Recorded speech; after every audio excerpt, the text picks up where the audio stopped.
Hey, everybody, welcome. I'm Natalie, and this is Life After a Cult, where we talk about the Scientology cult I grew up in, other culty things, and have some fun doing it because cults are ick, but when we can bring the fun, we try to, or at least I try to. Hello, everybody. Thank you for rolling with me today. I had a 7:30 meeting. There's two meetings I have a month that are usually on Thursdays, and sometimes we get done in time and sometimes we don't. So here we are. But let's talk about what we're talking about today, which is how the cult of Scientology uses disaster relief efforts not to actually help people, but to boost their PR, recruit vulnerable people, and get in the way of real emergency workers. I know this is shocking you. You're like, Natalie, what are you talking about? Scientology, fraud, what? A cult? Huh? Well, if you're new to my channel, you gonna find out. And everybody else, welcome. Great to see you. Thank you to the moderators for being here. The members in the chat, I see you. Everybody in the live chat, aloha for being here. If you're on the replay, aloha to you as well. Welcome. We have a lot to cover. And oh my gosh, some of it. Okay, I have to admit something first off. I have not technically an overt, as we call it in Scientology. I stayed up way too late last night going down the rabbit hole of one of the cults that we're going to talk about today. It's wild. It's one of the most wild cult adjacent stories I think that I've seen in a while. It involves a group called the Zizians. We touched on it a little bit the other day. Their mysterious leader, Ziz, and unfortunately a growing body count. It's crazy. I can't wait to get into that and get your thoughts on it. Just when you think you've heard it all, just when I think I've heard it all, boom! Another cult doing some really crazy things. So we are going to talk about that. Now, first, though, we need to talk about a situation that is another reason why I was up too late last night. See, I can't even get my words straight. With this Wendy Williams situation. Some of you might remember her. She was a talk show host. She went through some medical issues. It was a whole thing. Well, recently she did an interview with TMZ from an assisted living facility that she's at, and there has been revelations about her health and guardianship, and they're raising significant concerns regarding high control environments, undue influence, potential misdiagnoses. What if it's more than one? Misdiagnosis.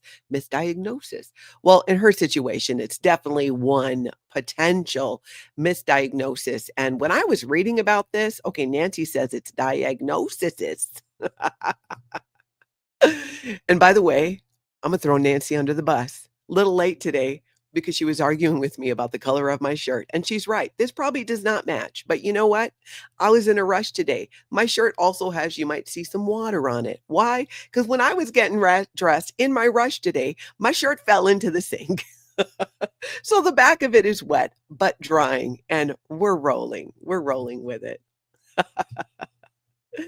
All right. So Wendy Williams, let's talk about this story. First off, I want to show you, this is an X post this is actually from, well, someone shared this, but this was from TMZ showing talk show host Wendy Williams. She was seen panicking and crying from behind the glass of her room at an assisted living facility. She claims she's in an abusive guardianship and being treated like a prisoner in newly released TMZ footage. I don't know. Did you guys see this? Have you seen this at all? This is such a crazy story. So she's under guardianship control. She has restricted autonomy. Williams, she's described her guardianship as feeling like imprisonment, even stating, and this is a quote, "I feel like I'm in prison. I feel like, they're trying to control me in everything that I do." And that's straight from that was from people.com. They did an article on it too. She's reporting that there's limited medical oversight despite a dementia diagnosis in 2023. Williams claims she hasn't seen a doctor in nearly 2 years, raising questions about the adequacy of her medical care under the guardianship. I mean, if I got diagnosed with that and I didn't see a doctor for 2 years, I would be wondering too. And think about the influence over decision making, right? Because she's under a guardianship. She's saying that she's been giving medication without explanation of what that medication is for as the patient. She has the right to know what those things are. Williams has expressed concern about being administered multiple medications daily without understanding their purposes, which really highlights the issue of informed consent and potential undue influence. And because it sounds from the articles and based on her point of view, it really sounds like she's saying, "Hey, I had a situation, I'm better now, and my diagnosis was not correct." The diagnosis that led to her getting this, being under all of this control. There are even reports that indicate that Williams' family has been denied contact with her, suggesting possible manipulation and control by those overseeing her care. This just really screams a lot of red flags. And most of all, this potential misdiagnosis. So she herself, Wendy Williams, disputes her dementia diagnosis, asserting that she's not incapacitated and feels fantastic. And there's even there's a doctor who's kind of backing this up. A neurologist, Leah Kroll, I think was her name, suggested that alcohol-induced brain damage might have been confused with dementia, indicating a need for thorough medical reassessment. So she has, I'm not sure where she's at with it, but an issue with alcohol. So the thought, what some other doctors and people are saying, including her, is, hey, it was the alcohol that was really creating the situation that made her really look like she had this specific diagnosis, this specific type of dementia. I think she was diagnosed with the same type of dementia that Bruce Willis was diagnosed with. Yet, you're never supposed to get better from that. And she's saying she's gotten better, which means the diagnosis could be wrong. But it's kind of scary because I look at this and I'm like, I'm like halfway thinking I'm side-eyeing my kids. Like, okay, don't think that, you're going to lock me away in a facility and I'm not going to have any say. This conservatorship, there is a time and a place for it, for sure. But doesn't it make you wonder, does it make anybody else uncomfortable? This makes me uncomfortable, especially being that her family is not allowed to see her. I'm kind of like, what's happening with that? So all of these points together, I feel like it underscores the importance of safeguarding individuals' rights within guardianship, ensuring accurate medical diagnosis, preventing undue influence over personal and medical decisions. So I'm sure this is going to be a developing story. It's sad. I mean, I didn't watch her show a ton back in the day, but I do remember when she came out with her Graves' disease diagnosis, and which is an autoimmune disease. It's the same autoimmune disease I have. I have Graves' disease and also another one called Hashimoto's. They do opposite things to your thyroid, but they don't cancel each other out if you have both. Trust me, I asked. Apparently it doesn't work that way. It's just doubling down. Autoimmune disease is the gift that keeps on giving. You literally, when your immune system is stimulated, your own body creates antibodies that attacks yourself. You literally kick your own ass. That's how I like to put it. I'm so powerful. I'm the only one who can kick my own butt. And that's what happens. And she shared the treatment that she went through with that. So I don't know, because there were a lot of things going on at the time where she seemed a little unstable, but I'm not sure that this is a solution either. You just don't know. Or is she in a situation where she's safer where she is, but because she doesn't want to be there, she's saying this? I don't know. But based on the interview, I mean, it sounds, I'm not a doctor, nor do I play one on television. It just seems sus to me. Now, Old Fritz says, I would take what Wendy's saying with a pinch of salt. I agree. E.S. Gotcher says, the reason I act crazy now is so when I do get dementia, no one will know the difference. Oh, I hear that. Amber says, I worry about that all the time. I hope the kids don't put me somewhere where I'm miserable. Well, I already let my kids know. So growing up in Hawaii, there's a lot of multi-generational living, and it was not very often that you would put your older loved one in a facility unless they needed that actual level of medical care. the family would take care of the person, and I've reminded my children of that. But we'll see. Cricket Cinema says it's a slippery slope to make diagnostic assumptions based on age or addiction experience, and everyone has the right to question diagnosis. Yes, I totally agree with you. I totally agree. Thank you, Marlene. Hula on over to the like button, you all. I appreciate that. Got to keep an eye on that story. It's bothersome, to say the least. Kind of like, oh, almost as bothersome. Actually, I'm not sure which is bothersome. Probably this next story is more bothersome to me, given my background with this human trafficking cult. Absolutely. And it affects more people, in my opinion. And that is Scientology's volunteer ministers, their disaster exploitation, the volunteer ministers PR machine. You know what? We should wake up the Office of Special Affairs. I'm being rude. If I'm going to talk about them and Scientology, they should know. The Office of Special Affairs, if you're new to my channel, is the dirty tricks branch of Scientology. They sign billion-year contracts to harass people who are critical, questioning, or who have left Scientology. This is David Miscavige. Twins. David Miscavige, wake up your staff. Oh, I just realized it's Thursday, isn't it? Is it? Yep, it's Thursday. Thursday before 2. What y'all doing, Office of Special Affairs? I'm sure you're already up and hitting the ground running. Well, I want to make sure you are awake to hear this next part at least. After that, maybe take a snooze. But for sure, now I want you to hear this because it has to do with the volunteer ministers. Let me pull this up here. Let's look at this here. This jumping off point is an article from the Underground Bunker, Tony Ortega. Your house is charred, ruined. It's time for Scientology to hand out awards. Now, we saw this coming. Because Scientology's volunteer ministers are known for basically going into disaster areas, getting in the way, showing up with a camera crew, doing photo ops, all to create their public relations propaganda for their members. Mainly the cha-ching, the donators, the big whales, so they can show, yeah, look what we're doing with all that money you're giving us. Just make it rain. Make it rain. Can you just see David Miscavige if he did that dance? Make it rain. Make it rain. It's just a visual you cannot get out of your head. Office of Special Affairs. I know you're thinking about it.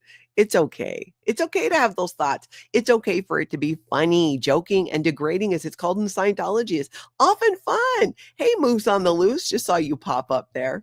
It's fun. It's fun. So let's talk about this. Here they are. If your house is in Pacific Palisades or Altadena, just a pile of ashes now. Was your life turned entirely upside down by the apocalyptic wildfires, evacuations, looters, the hurricane-like Santa Ana winds, and now the possibility of mudslides? After a month like that, you might be feeling like it's time to celebrate. But for Scientology, not to celebrate. You might not be feeling like it's time to celebrate, but for Scientology, it's party time. So they're going and they've got some awards that are coming up. And look at this. Let's scroll down here. So here it is, the Heroes United Concert and Awards Presentation. Enjoy live performances and celebrate the heroic contributions of our community champions. So this is Saturday, February 15th, 12 to 5 is the community fair. I can imagine probably a whole bunch of come do a personality test and squeeze my cans type things, and then buy this Dianetics book, buy some Scientology auditing, all the things. So they're saying they're going to honor the resilience and generosity of those who stepped up during the LA fires. They're going to celebrate their efforts, inspire new ways to give back, and strengthen our community bonds. In other words, go out there, do some safe pointing for Scientology, all of the things that they do. There's going to be a concert and awards presentation from 3 to 5 with live performances, community booths where you can connect with local organizations and discover volunteer opportunities, a kids fun zone. They have another reason to break out that bouncy house. Yes, they are saying there's face painting, and a petting zoo. Ooh, sing along too. Now, you know what? I mean, I like a good sing along, I gotta say. That's like, I wonder what kind of music they're going to sing along to. Is it going to be a bunch of, L. Ron Hubbard, some throwbacks from the Road to Freedom album? Make it go right. I mean, I can just see it now. I just don't know that everybody's going to want to be singing along with that. Or maybe they'll sing along to We Stand Tall. I mean, that's a classic. That's a favorite. It's one of my favorites. Tell me in the chat, if you were on the replay, put in the comments, what songs do you think Scientology is going to do a sing-along for at their upcoming event to celebrate when this disaster and situation is still ongoing? Still ongoing. Nisa, what award ceremony are they going to have? I am Sucker Award. What a desecrate. I think I know what you're saying, Nisa. It's definitely bad timing. Like, now is not the time. This is not over. Things are still going on. But here's the thing. Here's how I'm looking at it. Why I think they're doing it now too. It is February. What is happening in a few weeks? In March. Y'all know? In March, what's going on? It is one of the biggest Scientology propaganda events to happen throughout the year. It is the birthday of no other than Scientology founder L. Ron Hubbard on March 13th. It also signifies the end of the year for Scientology because they keep all their statistics based on March 13th to March 13th, right? Or the Thursday leading up to it, whatever the Thursday is right before that. That's like their year end. So there's a huge push right now in Scientology to get books sold, to get people in, all of the things. Okay, I'm dying over your suggestions here. Fuzzy Pink Handcuffs says she thinks they'll sing Flag is Here. Flag is here. Yeah, I think they might try and do a sing along. That's right, Arkansas Flamingo, LRH's birthday. Hubert's birthday, as Nancy calls him. That's right. Coming up. Me and Taz says, what happens when you're fun-sized and you don't stand tall? I think it's even more fun to sing. David Miscavige seemed to really bring the passion. If you didn't see that We Stand Tall video, you can search it up on the internet. We Stand Tall, Scientology Executives, something like that. It's a good one. It's a classic. It's a classic. Hey, Marilyn, welcome. I think I just saw you flying by. Oh, snowy where you are. It's like -5 here in Minnesota. -5. I didn't leave the house yesterday. I was supposed to go do a couple things, but you know what? It was too cold. And now I have no choice but to venture out into the tundra today and get that done. But for now, let's get back to this volunteer minister's story here. So I think they're doing all of this now and they're holding this event so they can do their videos and share it at the March 13th event because they have to have footage. They have to show that they're doing something so that they can then get more money. Meanwhile, the whole tragedy in Los Angeles is still unfolding. Many people are without their homes. People lost their lives. Now there's the potential of these mudslides. And here's Scientology throwing a party to pat themselves on the back. Now they have a history of doing this, which some of you might be familiar with, some of you might not. So I thought, you know what, let's share it. Let's share it and talk about it here. Y'all remember 9/11 ground zero infiltration by Scientology? Yes. After 9/11, Scientology's volunteer ministers swarmed ground zero, dressed like actual first responders. But instead of, helping, they handed out Scientology booklets and harassed traumatized people with touch assist. Feel my finger. Thank you. Feel my finger. Thank you. Somehow that helps. It's otherwise known as the spiritual equivalent of a toddler patting your head and saying, there. Thank you. They were eventually kicked out because, shocker, actual emergency workers had real work to do and didn't need people waving Dianetics books at them. They did the same thing during Hurricane Katrina. It was a PR stunt with a side of anti-medicine nonsense. They actually kind of like upped the stakes that time. In 2005, after Katrina hit, Scientology showed up with 0 useful supplies, but plenty of weird, unsolicited touching. Seriously, they love this touch assist nonsense. Even the nerve assist, where you get to touch people even more because it's kind of like a massage, but not firm pressure. but similar to that. And even worse, they tried to convince survivors that psychiatrists and mental health professionals were evil. So instead of therapy, right? Instead of therapy, they just poke you in the forehead a few times and call it a day. Feel my finger. Feel my finger. Feel my finger. I mean, not actual true help, and then turning people on to actual true help at the same time. Tom Cruise even flew in for that one, because when your city is underwater, what you really need is a millionaire talking about aliens. Now, in all fairness to Tom Cruise, he probably didn't show up and talk about aliens, but that's how I imagine it going down. I really do. That's how I imagine it going down. Now, they didn't stop there. Haiti earthquake was another one. Scientology Volunteer Ministers did this. Scientologists versus actual doctors once again. And this was 2010. After the Haiti earthquake, Scientologists chartered private jets, but instead of filling them with medical supplies, they brought themselves and a camera crew. Again, I know, shocking. They actually blocked real doctors from treating injured people by trying to heal victims. And I'm putting heal in air quotes with Scientology, hand waving, those touches. If you're ever trapped under rubble, just know that while normal rescuers bring food, water, and medicine, Scientologists will bring a clipboard and ask if you'd like to be tested for alien trauma, which it really is clear to me now that as much as Scientology talks about your case or your bank, whether it's your reactive mind or your body thetans, it all goes back to alien trauma.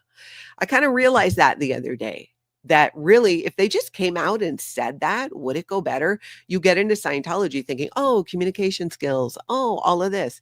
And that's what kind of hooks people in. And then they hit you with the alien trauma that you didn't know you had. And now you know you have it. And what are you going to do? Anyway, Scientology volunteer ministers have a long history. There was that, what was it? Grenfell Tower fire in London. They did the same thing. Instead of food, shelter, or emotional support, survivors got spam level recruitment tactics. That's what they got. Because again, if you lost everything in a fire, the last thing you need is someone handing you a free stress test. But that's what they do. They did it in Australia in 2020 with the wildfires. And now here in Los Angeles, just like in every other disaster, they aren't actually helping. But you wouldn't know that from the press releases. They're out there right now in their yellow shirts and jackets, probably blocking traffic, handing out booklets, and getting in the way of actual relief efforts. The real question is, are they helping?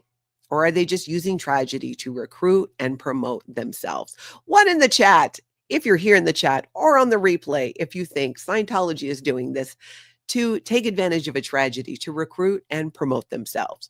Put a 2 if you think, no, Natalie, you're so biased and blinded from your time in Scientology that you don't see the good that they're actually doing. You guys tell me what you think. Because look, disaster relief is supposed to be about helping people, not about recruiting members, blocking real aid, or doing PR stunts in a crisis zone. And yet, every time there's an emergency, Scientology makes it all about them. They make it about them. And now they're doing this on the 15th, having this award ceremony to, good job. Good job. At this point, the fastest way to summon a volunteer minister is just stub your toe in public. They will come running in the bright yellow shirts to give you a touch assist. So yeah, I got a lot to say about the volunteer ministers. Okay, so I'm glad a lot of you agree with me here. I'm glad, especially those of you who live in these affected areas and went through this. Some of you may have lived in these areas before you even learned about Scientology.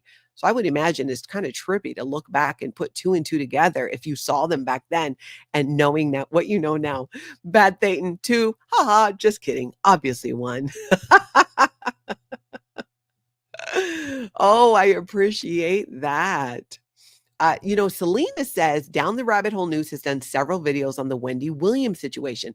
That is so true. And Rabbit does a phenomenal job of breaking it down. I've watched a few of them, but I want to watch a whole bunch more of them.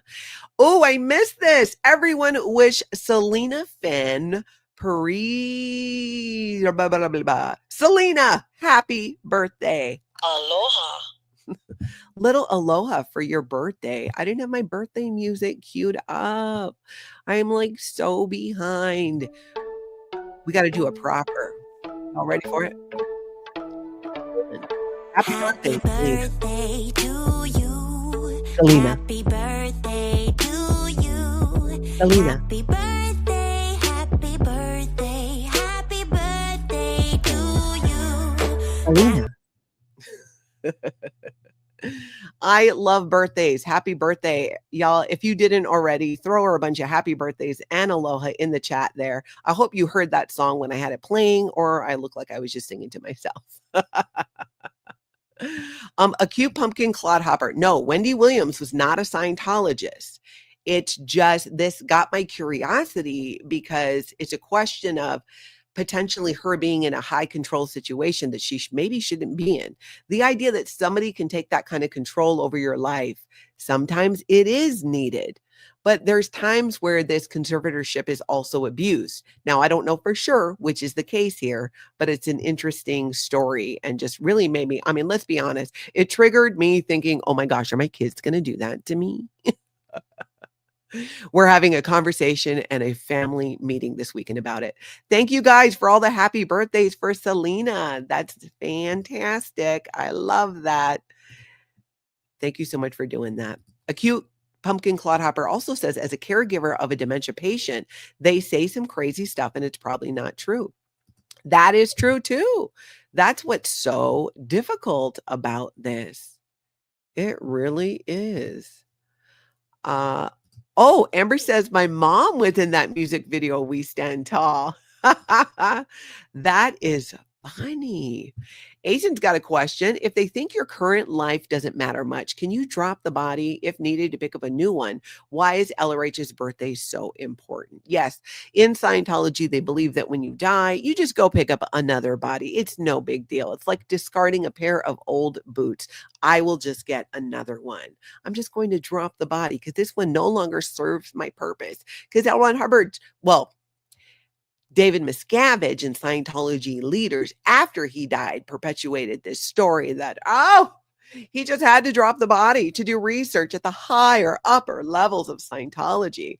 That's why that happened. He didn't just have a stroke. He wasn't on a bunch of psychiatric medication at the time of his death. No.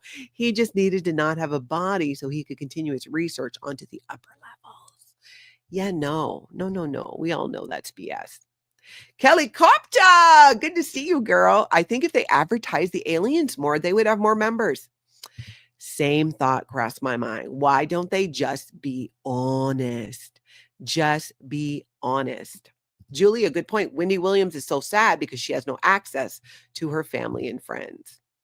Yeah, very sus. Very sus.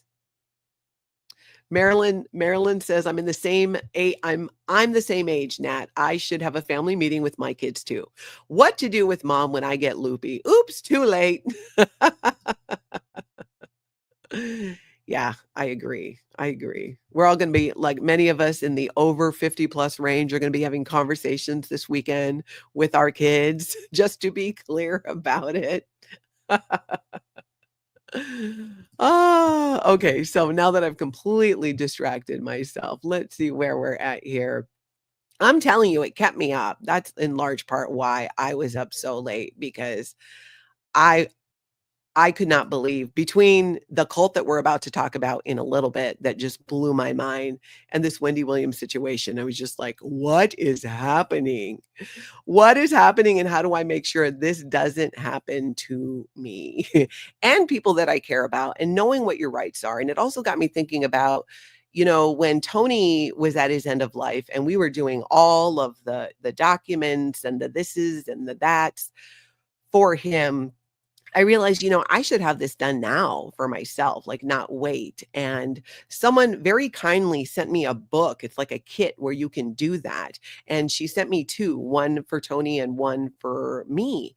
And, I got to put that back on my list, because it is very much making me think about that, like what I should be doing. Oh my gosh. Sorry, you guys. Interruption. Hold on. Life after a cult. This is Natalie. Are you in a cult? A friend invited you. Okay. They said, just come in and check it out. No pressure. Yeah, that's how they get you. No, I'm at a live stream, but you know what? I'm here for this. And so is my audience. So don't worry. Wait, what? They love bombed you. High fives, cheering. Everyone acted like you belong there. Oh, that's a major red flag. Tell me more. And now they tell you what to eat. You feel guilty if you don't follow their meal plan? Well, yeah, I mean, food is control. In Scientology, it's rice and beans, it's punishment, it's denying food, in that cult example. But yeah, controlling what you eat definitely is a sign. Classic behavior modification. What? They demand you wake up at what? 5 a.m. And if you miss a session, they notice. Oh, no, that's scheduled exhaustion. Keep talking.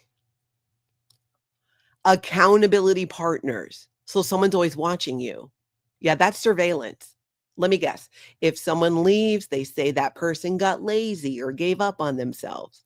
Yeah, that's what I thought. Exactly. Shunning. You're describing a textbook high control group. Tell me about the leader. Are they worshipped? Does everyone act like they have all the answers? He's extremely ripped, always shirtless, and people say he changed their lives. Okay, I have to ask something. Yeah. Well, I know it sounds a lot like a cult, but the way you're describing it, I don't think you're in a cult. I think you're in CrossFit. Well, not exactly the same thing, but Well, have they convinced you to sign up for a Spartan race? Yeah, I knew it. No. Well, I would get out of there, but that's up to you. But definitely not qualified as people don't really call it a cult. It's CrossFit. I avoid it at all costs, but that's just me. Nope, nope, nope. It's a pleasure. Yep. Have a cult-free day.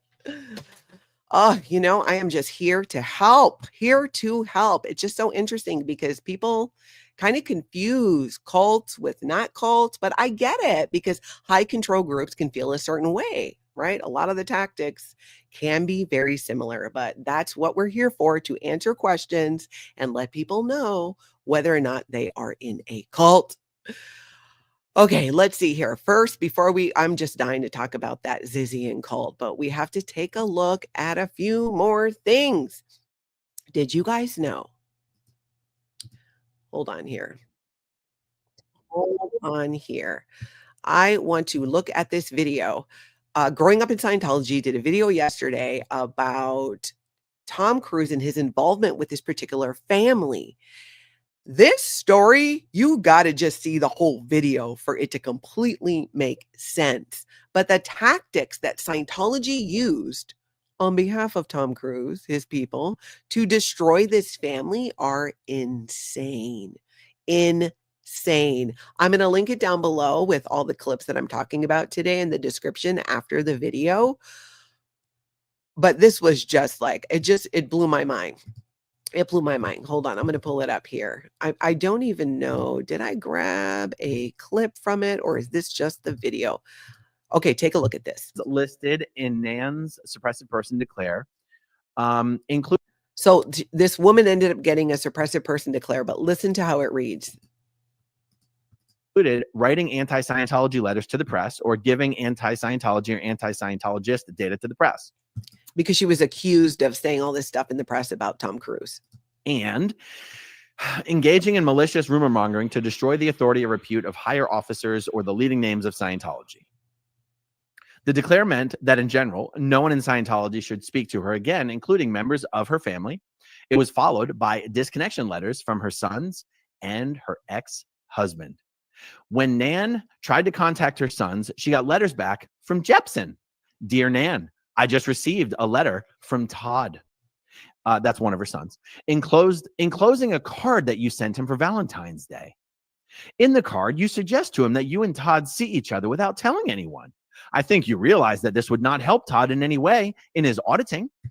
Can you believe this level of interference with a family between a mother and her children, whether or not they're adults? They're still your kids. And he would at best have a withhold. And that would keep him constantly out of session and unable to make any gains. Todd has asked me to let you know that he is now engaged and that he is giving you 1 year's warning. Here comes the emotional blackmail. In which to handle your situation so that you will not miss out on something you really want to be a part of. In other words, recant or miss your son's wedding. Can you believe it? Again, you got to listen to the whole thing because we'll give the backstory and what this has to do with Tom Cruise. But what I kind of zoomed in on is like, are you kidding me, Scientology? Like, that is next level interfering. You better recant or you can't go to your son's wedding. You have 1 year. What is that even about? I mean, just when you think Scientology can't get any worse, stuff like that comes out. And you're like, whoa, you guys are you seriously have lost it. The whole reason you exist, you say, right, is to create a civilization without war, without insanity. Yet you're breaking up families left and right. So how does that work? Me and Taz, I have a couple of questions. What's the hotline number? It's secret for now. Oh. Yeah, you're right, Nancy. This all happened back in 93 when Tom Cruise was outed as a Scientologist. He was outed. He was not outed. He was outed. He was not outed. Fascinating story. Asen, great point. Just imagine being so mad that someone told on you that you destroyed their family and later pretend to not know who that is. Tom is not better than his bestie, Miscavige. It is things like this about Tom Cruise that makes me not like him. Just the amount of stories and firsthand reports and accounts too from Sea Org members as well about his behavior, about how he treated Sea Org members, how Sea Org members got treated if they dared to say hello and not call him sir or Mr. Cruz and things like that. I just cannot with them. Just cannot. Want to bring to your attention here, Audit LA, you most of you know her, over on her community page. I wanted to make sure you see she's got multiple posts on there with some great information, including some call to actions as well. So I'm going to link this down below. There's a lot going on. She's sharing some documents. She's making progress out there in Los Angeles, but do check it out because there is a lot of information there. And Scientology is doing their best to be the most while doing the least and pretending that they're not like, no, we're not doing that. What are you talking about? But no, fortunately, people like Audit LA and others are showing up and saying, hey, here's what's happening. Here are the rules that you should be enforcing as a city. It's your own rules, laws, and ordinances. It blows the mind. It blows the mind, but she's very persistent. So do check that out. I'm going to link it down below. Arkansas Flamingo, I agree. Audit LA and Fat Grammy together make a formidable team. Absolutely.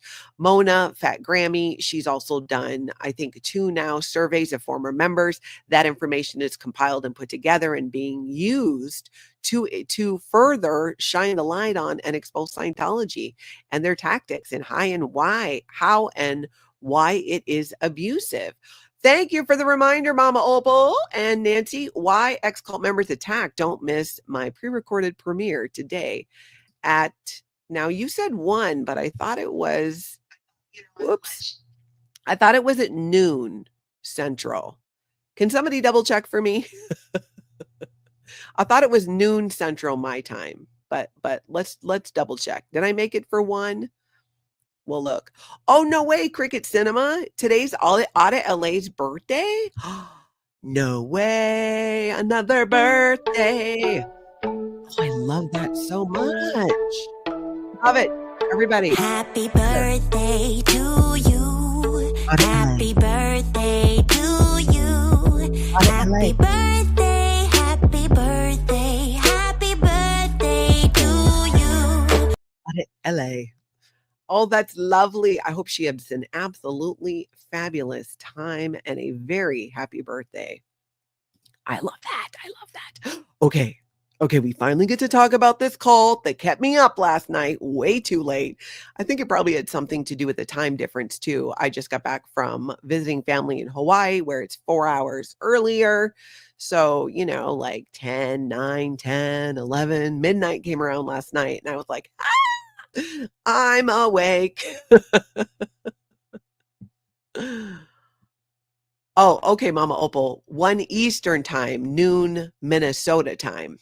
Sweet. Thank you so much. New Minnesota time. It's going to be a premiere. We're going to dig into the psychological reasons behind why former ex-cult members attack. This goes back really far too. And I'm not talking about just Scientology. Other groups, high control groups, former members from there. There's an interesting psychology behind that I looked into, got some quotes from some experts. I think it's going to be a great discussion, and I will be there in the premiere, in the chat, and hopefully you guys will be there too.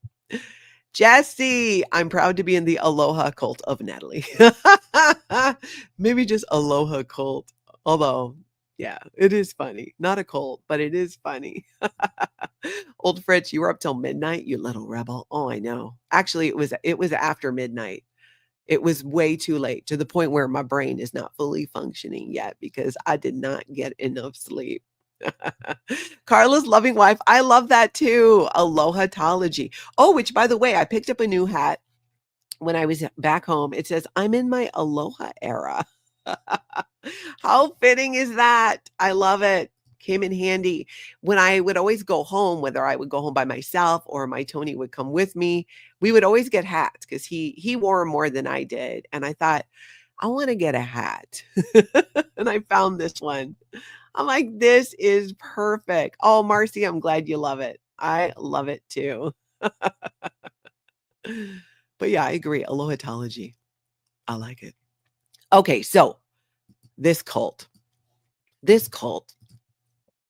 Hold on, I'm going to pull up so you guys can see this picture here. I was like, dang, why are those on there? So look at this guy. He is just one, okay? Just one. He is not even like, I thought, okay, are we talking about one person? Like, how many people are actually really involved in this? Let me give you the highlights here. Some are saying that this is a good example of when rationalism goes off the rails. They are called the Zizians, and it is wild. It really is wild. They have a leader, Ziz, because you know, in a cult, you got to have a charismatic leader, and unfortunately, a growing body count. People are losing their lives. There are murders that are happening. Like, this is next level dangerous. So who are the Zizians? Why are they making headlines? And how did a group supposedly focused on rational thinking end up linked to multiple murders, shootouts, and a fugitive leader who faked their own death? Faking death. It has everything. There's no way this is not going to be a Netflix or a Hulu documentary. I'm calling it right now. You guys tell me what you think about that. So let's see.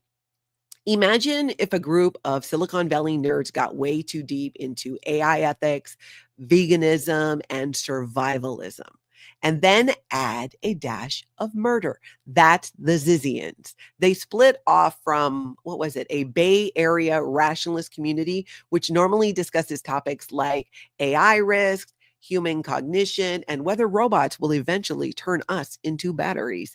Wasn't that kind of the plot line too of The Matrix? We were human batteries. Anyways, enter Zach Amadeus Lasoda. This is Ziz, a computer programmer, a blogger, a self-declared prophet of the movement, because there's your charismatic leader.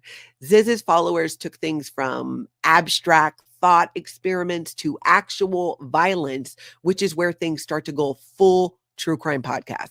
And I've even listened to some podcasts about this. It has everything: murder, conspiracies, and a fugitive leader. So one of these happened. Well, I think, was this the most recent one? Maybe not, but this was this year. There was an 82-year-old victim.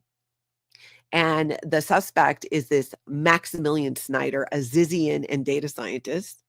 Zizian, it kind of rolls off the tongue, Zizian. And this person was previously evicted from Lynn's property, the person who was murdered. It was brutal. It was brutal. And just days before, he was supposed to testify against former tenants who attacked him, also Zizians. Now, it very much giving Manson family to me on this one. It's just blowing my mind that it's that these people are doing this and it's going this far. And I mean, you got people in this movement, this cult, who are writing like 1,500 word essays and letters backing up what they're doing, why you should become vegan. It's just very extremist thinking on multiple levels was kind of my takeaway from all of this.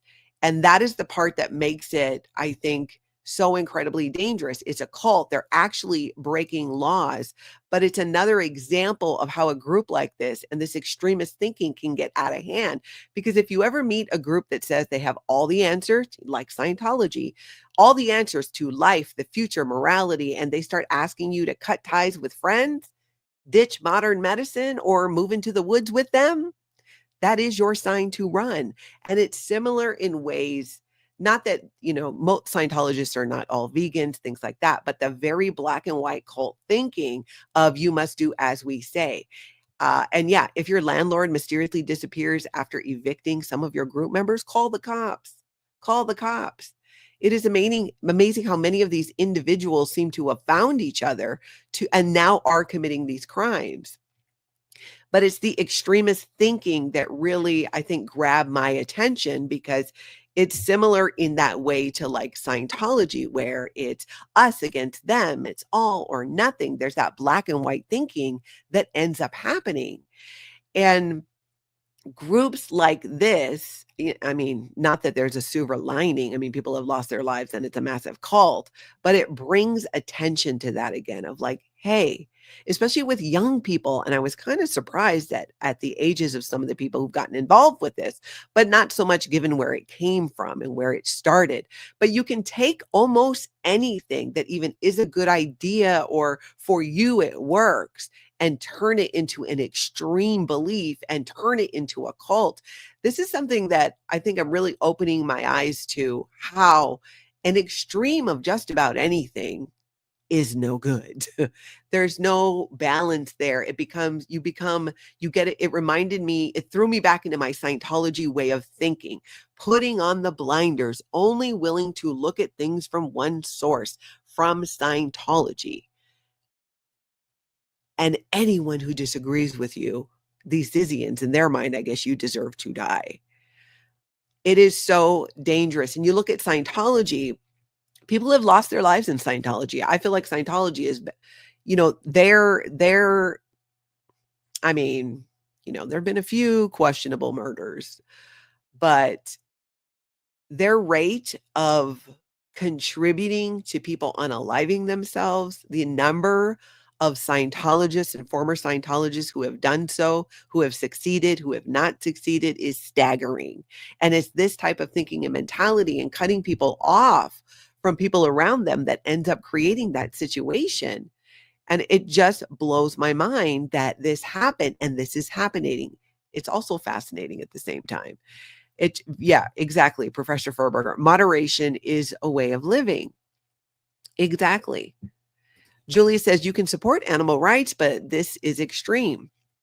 Again, that's kind of the thing, is you take some ideas that are good ideas, but they're being taken to such an extreme at the exclusion of everything else. And that's where things get culty. I do. I think that it is. I think this is how it happens.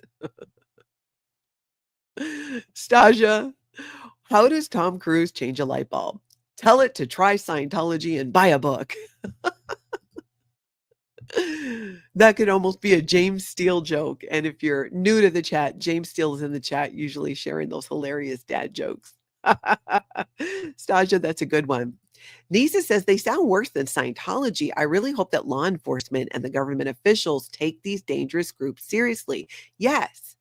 And I feel too, it should bring attention to that exact fact. If we let it go, if these things aren't brought to the forefront, if the public is not educated on these cults and the tactics, it happens again and again and people fall for it. I think the tools to recognize a high control group, the tools to recognize your own boundaries. This is something, as a former Scientologist, after 35 years, I'm still learning about what boundaries are, what healthy boundaries are, that you can have different boundaries with different people, how it helps you to maintain your sanity, to know that you can have boundaries and you don't even have to necessarily tell people about them. That's what it is. That's what it is. But it is disturbing. And you guys got to tell me if you're following this story too, because it has given me all the feels. It is making my hands and my feet sweat. And this is exactly the kind of thing that I don't want to see happen. And a huge reason why I continue to do this on my channel, where it's about life after a cult.